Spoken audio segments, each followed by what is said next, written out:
কোরআন মাজিদে আল্লাহ তাআলা একটা বাস্তবতার কথা জানিয়েছেন যে আয়াতের সঙ্গে কম বেশি আমরা সকলেই পরিচিত।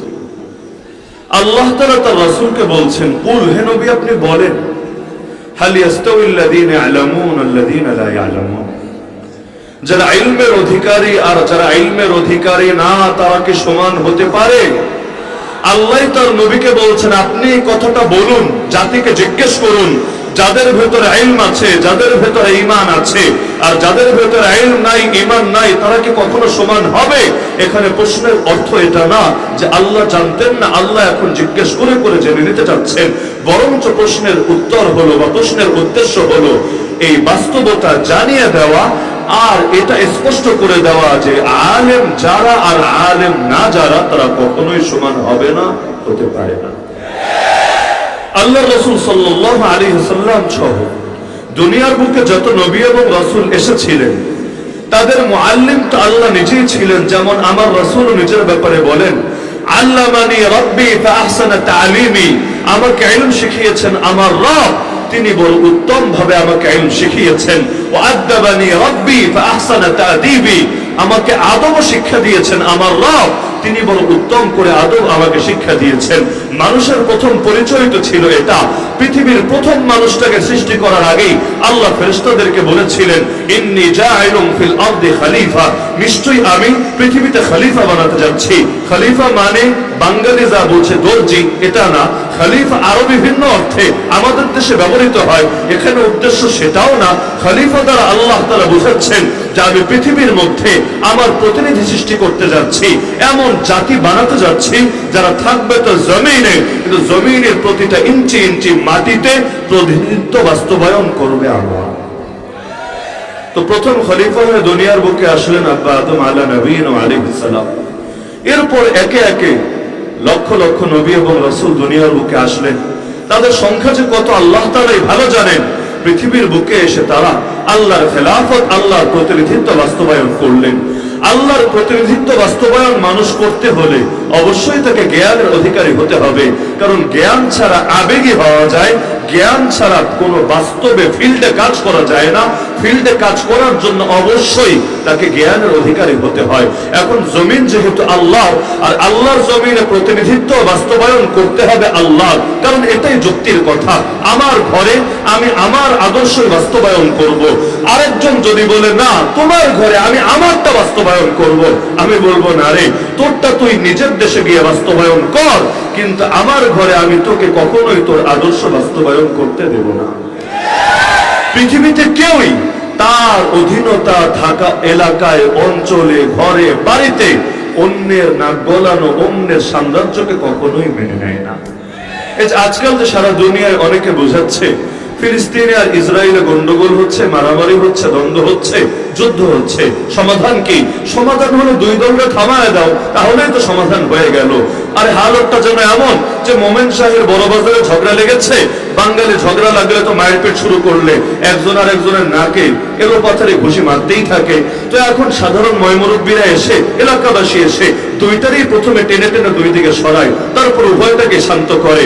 এই শোন, তুই কিছু বলিস না, এই শোন, তুই এখন মারামারি করিস না।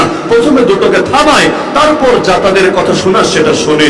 তো এখন দুনিয়ার অনেকেই সবক দিচ্ছে, ফিলিস্তিন তোমরাও থেমে যাও, ইসরায়েল তোমরাও থেমে যাও, জায়নিস্টরা তোমাদেরও লড়াইয়ের দরকার নাই, হামাসের মুজাহিদিনরা তোমাদেরও লড়াইয়ের দরকার নাই, ব্যাস সমাধান তো হয়ে গেল।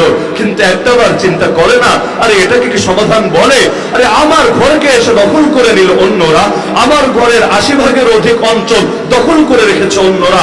শুধু দখলই করে নাই, যেটা বাকি রেখেছে এটার মধ্যেও নিজেদের সম্পূর্ণ আধিপত্য আর আগ্রাসন চালিয়ে যাচ্ছে।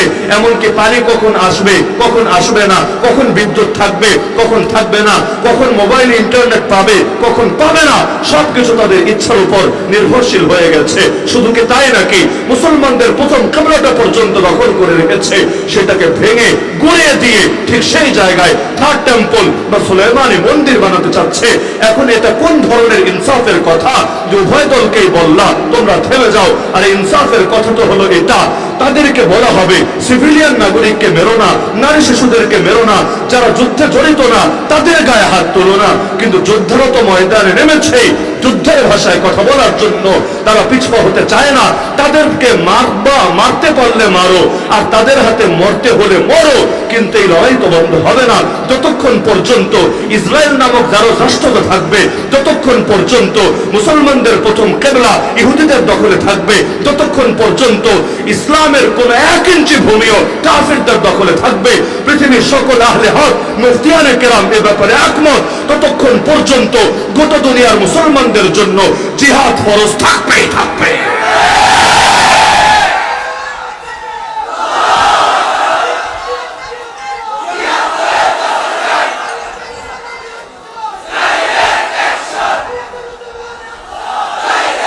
সমাধান হলো দখলদারি বন্ধ করা, দখলদারি উচ্ছেদ করা।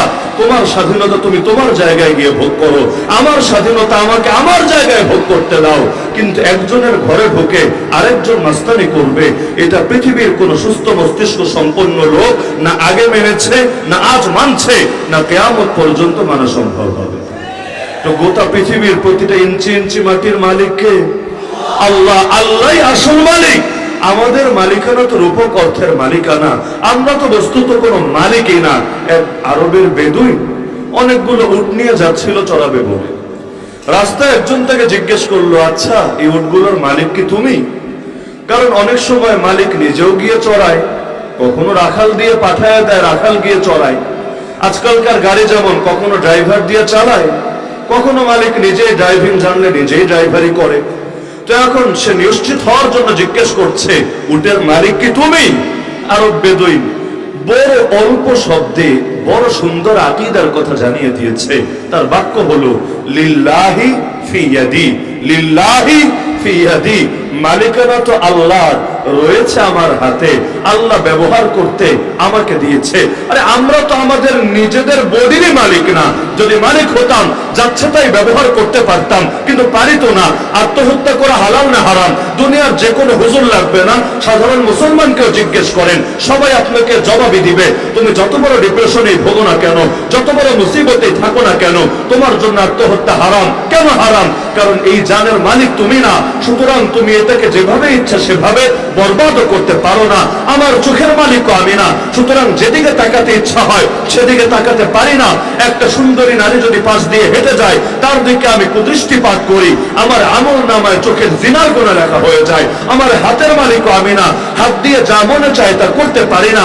আমার দিলের মালিকও আমি না, নিজের স্ত্রীর সাথে মেলামেশা করার সময়ও দিল দিয়ে যদি কোনো পর নারীকে কল্পনা করে, আমল নামায় জিনার গুনাহ লেখা হয়ে যায়। আমার লজ্জাস্থানের মালিকও আমি না, আর আমার দাড়ির মালিকও তো আমি না।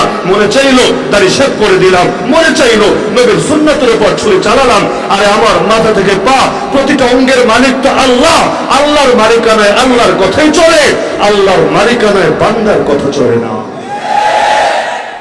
এ কারণেই তো ইসলামে বিকৃতিকেও হারাম করা হয়েছে। ট্রান্সজেন্ডারের যে শয়তানি শুরু হয়েছে এখন বাংলাদেশে, ছেলে বেচারা তার মেশিন গান কেটে সার্জারি করে একটা পুয়ো খনন করে ফেলেছে, ব্যাস এখন তারা মেয়ে বলেই নাকি ডাকতে হবে না। আউযুবিল্লাহি মিন যালিক। এমনকি মহিলা হোস্টেলে সিট বুকিং দিবে সিট পাওয়ার জন্য, যদি না দেয় এটা নিয়ে পুরো দেশ গরম করে ফেলবে। যার মনে চায় হঠাৎ রাতারাতি দাবি করে বসবে। আরে ছেলে দেখতে দেখতে ছেলে মনে হলে কি হয়েছে, সে নাকি ছেলের দেহে আটকে পড়া মেয়ে।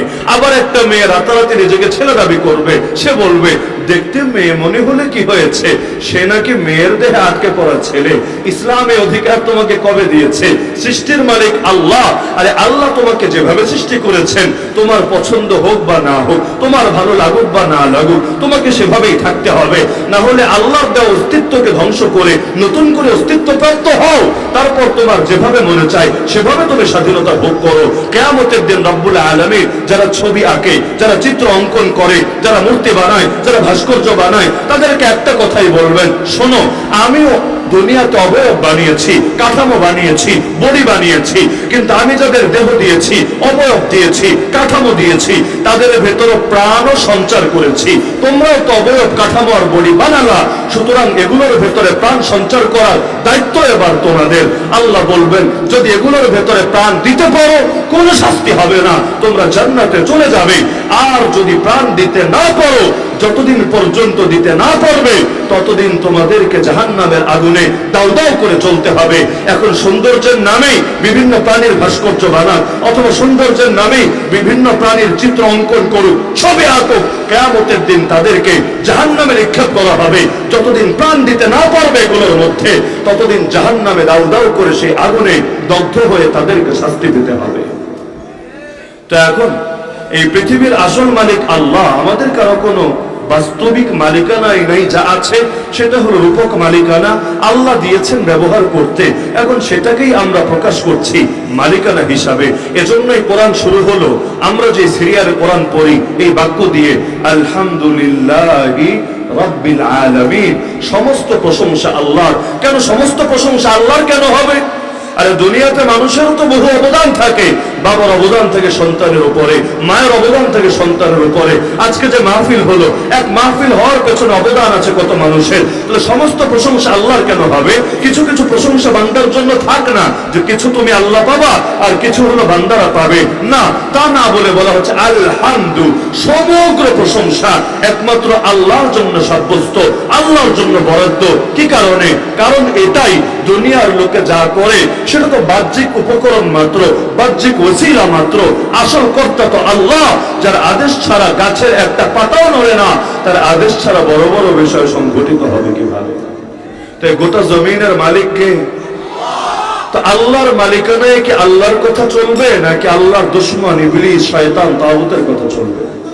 তো আল্লাহর কথাই চলবে আল্লাহর দুনিয়ায়, এটাই যুক্তি, এটাই নীতি। সূরা আর-রহমানে আল্লাহ বলেন, ইয়া মাশারাল জিন্নি ওয়াল ইনস, হে জিন জাতি আর মানব জাতি শোন, ইন ইসতাতাতুম আন তানফুযু মিন আকতারিস সামাওয়াতি ওয়াল আরদি ফানফুযু লা তানফুযুনা ইল্লা বিসুলতান ফাবিআইয়ি আলা'i রাব্বিকুমা তুকাযযিবান। হে জিন জাতি আর মানব জাতি, আসমান আর জমিনের বর্ডার যদি ক্রস করতে পারো, আরে করো না, কে না করেছে তোমাদের? পৃথিবীর বাইরে চলে গিয়ে যে আদর্শ মনে চায় সে আদর্শ বাস্তবায়ন করো, কিন্তু এই জমিন তো আল্লাহর, আল্লাহর জমিনে তোমাদের থাকলে আল্লাহটা মেনেই থাকা লাগবে, থাকবা আল্লাহর জমিনে, কিন্তু আদর্শ বাস্তবায়ন করবা আল্লাহর দুশমনদের, এটা হবে না, এটা হতে পারে না। আলহামদুলিল্লাহ, আজকের মাহফিলের প্রধান আকর্ষণ খতিবে বাঙ্গাল, আমাদের অত্যন্ত মহব্বতের এবং শ্রদ্ধার ব্যক্তিত্ব আল্লামা জুনায়েদ আল হাবিব হাফিজাহুল্লাহ তাআলা, তিনি চলে এসেছেন। হযরতকে কিছু সময় সামান্য একটু কষ্ট দেব, আলোচনা যেহেতু শুরু করেছি, অল্প সময় এটা ফিনিশিং করে আলোচনা নীতি টানবো ইনশাআল্লাহ। হযরত ঠিক আছে। তো যেই কথা বলছিলাম, যে যেহেতু এই জমিন আল্লাহর মালিকানা আর আল্লাহর জমিনে চলবে আল্লাহর কথা, এটাই লজিক, এটাই যুক্তি, এটাই বুদ্ধি, এটাই নীতি। কিন্তু আল্লাহর জমিন, আল্লাহর নীতি, আল্লাহর আদর্শ বাস্তবায়ন করতে পারবে কে? একমাত্র সে পারবে যে আল্লাহ কি বলেন, আল্লাহ কি চান, আল্লাহ তাআলা কি নির্দেশনা দেন, এটার ব্যাপারে জানে। আর এটার ব্যাপারে যারা জানে তাদেরকে আলেম বলে, বহুবচন উলামা বলে। আরে আলেম যারা হয়, যেমন নবীরা আলেম, সাহাবীরা আলেম, ইমাম আবু হানিফা, শাফি, মালিক, আহমদ বিন হাম্বল, তারা আলেম। এই জামানায় রয়েছে যত আলেম, তাদেরকে আলেম এজন্যই বলে, তারা জানে। কি জানে? তারা আল্লাহ কি বলেছেন সেটা জানে, রাসূল কি বলেছেন সেটা জানে, ইসলাম তাদের থেকে কি চায় সেটা জানে। তো সুতরাং